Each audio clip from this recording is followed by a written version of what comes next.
Hola, soy Anel Nochebuena y él es Ramón. Hoy estamos en la Facultad de Filosofía y Letras de la UAP, desde la biblioteca, y tenemos un invitado increíble. ¿Quieren conocerlo? Acompáñenme. ¿Qué tal? Soy Alejandro Palma Castro, director de la Facultad de Filosofía y Letras de la UAP.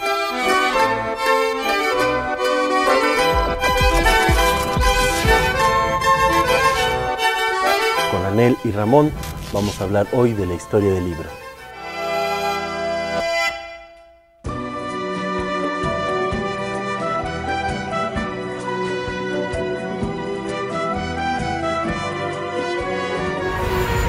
Me hubiera gustado ser Fray Servando Teresa de Mier en la novela El mundo alucinante de Reinaldo Arenas.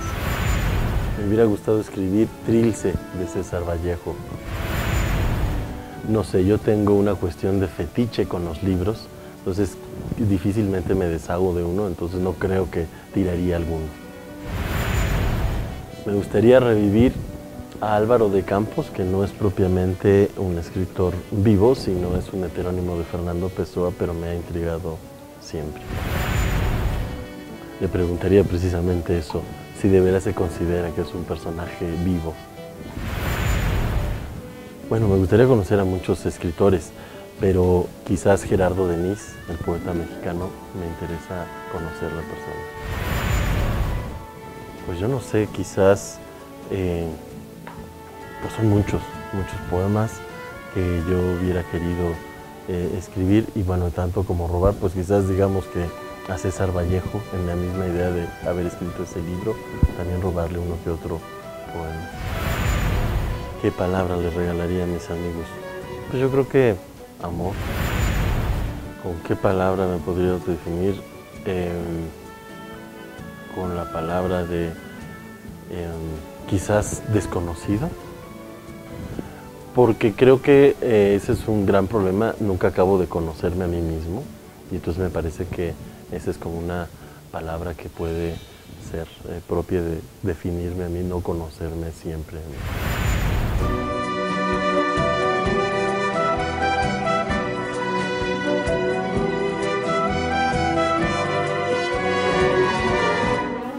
Pues Alejandro, ya que te conocimos un poquito más, estamos muy contentos de estar aquí en la Facultad de Filosofía y Letras, misma que diriges.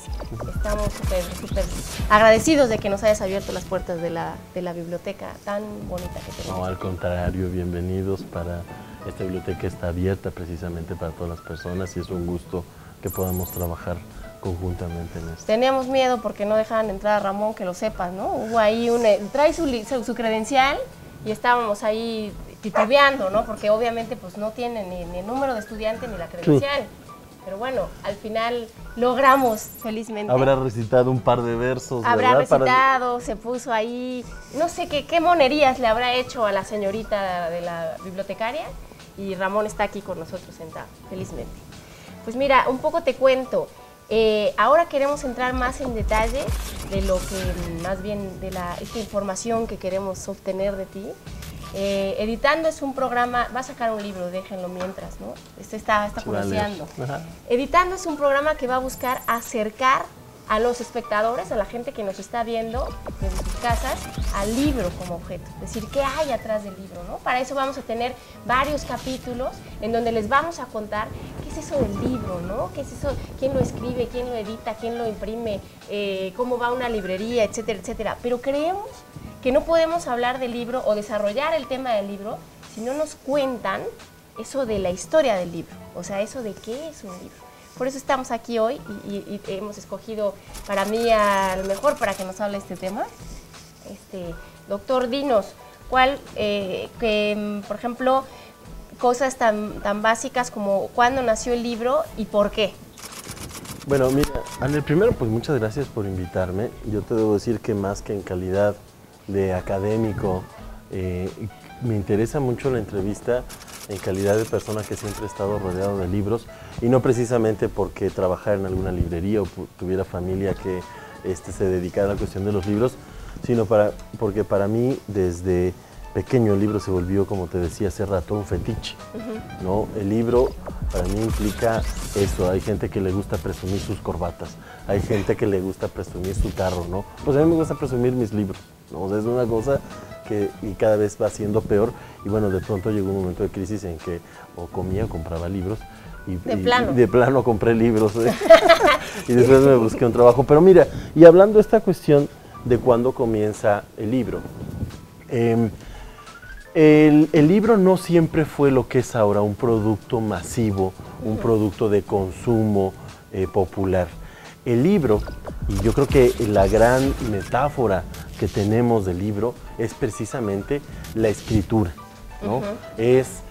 Y las Sagradas Escrituras y la Biblia. O sea, en el momento en el que se juntan todos esos libros, ¿no? O sea, la Biblia es el libro, ¿no? Sí, y aparte es el libro más vendido. Exacto. Al día de hoy, además, amigos, exacto, o sea, pero tiene ese carácter, si te fijas, al principio, un carácter muy sagrado, ¿no? Es el libro el que contiene la verdad, ¿no?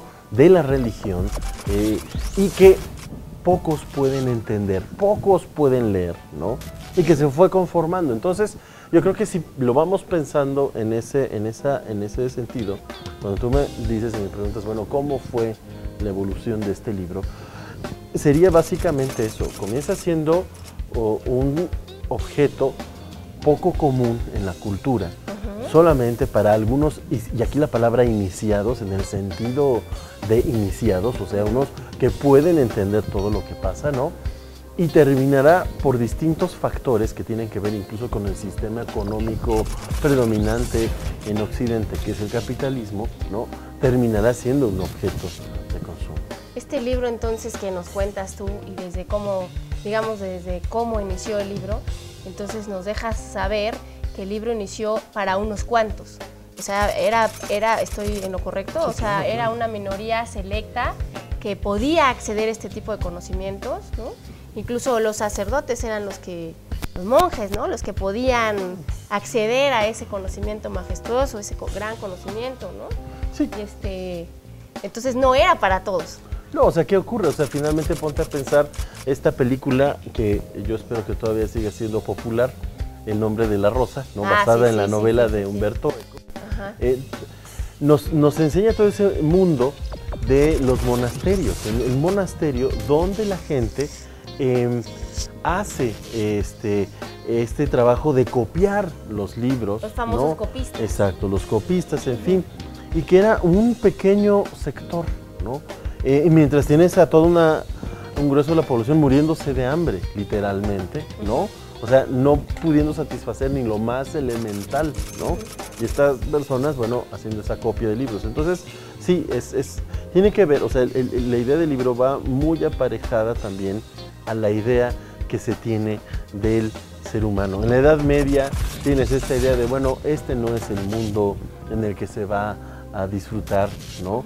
Del paraíso, ¿no? Este es el mundo previo, ¿no? Entonces, la idea incluso de los copistas es ir preservando, pero sobre todo lo que sirve para entender este mundo y para pasar sobre todo al otro. Entonces, también parte de la trama del nombre de la rosa es, hay libros que no vale la pena conservar porque no tienen ningún sentido en el más allá, ¿no? Y entonces, precisamente, el sistema de pensamiento va ligado al libro. El libro se va a liberar, ¿no?